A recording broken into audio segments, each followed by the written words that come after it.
Well, the Browns losers here in Cincinnati at Paycor Stadium, 23-10 to the Cincinnati Bengals. Mary Kay Joe Burrow finally gets that monkey off of his back, finally beats the Browns.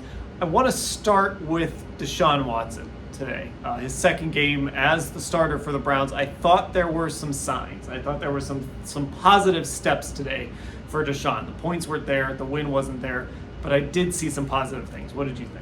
Yeah, I thought so too. I thought that he really developed a very nice rhythm with Donovan Peoples-Jones. I thought he did the same thing with David Njoku. I thought he showed flashes of what he can be and what this offense is going to look like. And now, of course, that's what the rest of the season is pretty much going to be about. But it seemed to me that the future offensively looks bright, and that's good. Not for the rest of the season, though.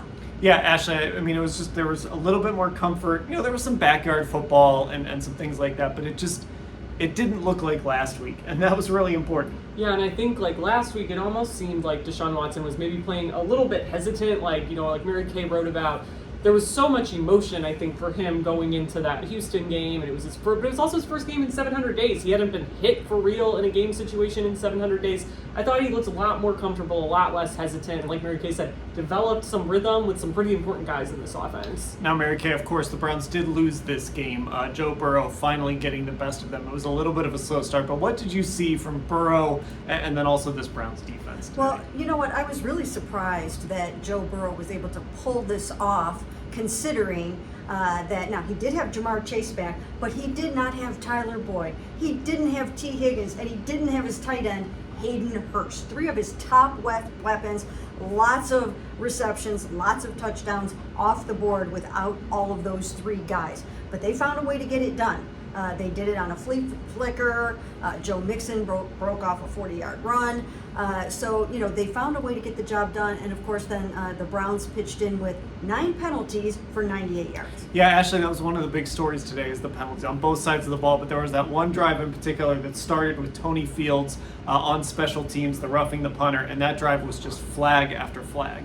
Yeah, I think the Browns gave them, I believe, 3 first downs just because of penalties on that drive, and of course, the biggest one being that Tony Fields penalty, of course. But I wrote after the game, I feel like that was like the game changer. That was when momentum really swung. The Bengals never trailed in this one, so it's easy to look back on that one. But I think the reality is there were penalties throughout this game. It made it really difficult for this offense to get any kind of rhythm going because the whistles were being blown so often in this one.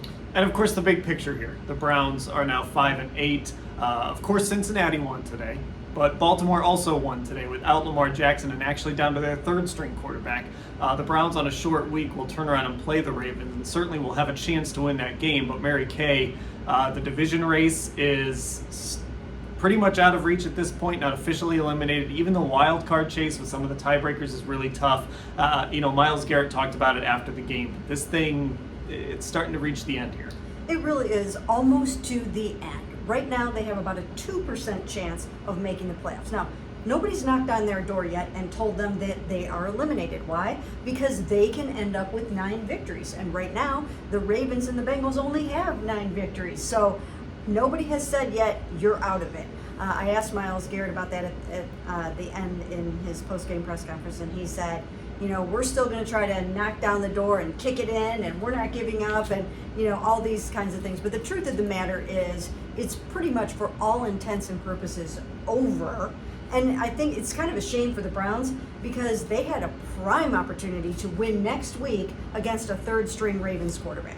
Yeah, I mean, Ashley, there was a scenario where you win 2 games in 7 days, and all of a sudden there's chaos in this division, and you're right back in things. Yeah, I was talking with Mary Kay before we got to the game this morning. It's like if they win this one, who knows what could happen? Because I think the schedule, and especially now with these Ravens injuries, was very favorable to them the rest of the season, having to play the Ravens and the Saints, and you still have one more game against the Steelers coming up. So it was definitely a missed opportunity. And I talked to Greg Newsom, about what Mary Kay was talking about. There's some of these top offensive guys from the Bengals were out, and he said it's really frustrating that in a rivalry game they couldn't find a way to take advantage of that. And it's easy to see why when you look at the remaining weeks they have left. Yeah, so unfortunately for the Browns, this one goes down as just another missed opportunity this season. And at this this point. Obviously not officially eliminated. It's a big time uphill battle, so it really becomes about getting Deshaun Watson comfortable and starting to look towards 2023. We will cover everything that happened here in Cincinnati, the aftermath this week, and of course Saturday when the Browns take on the Ravens at First Energy Stadium in front of a national TV audience,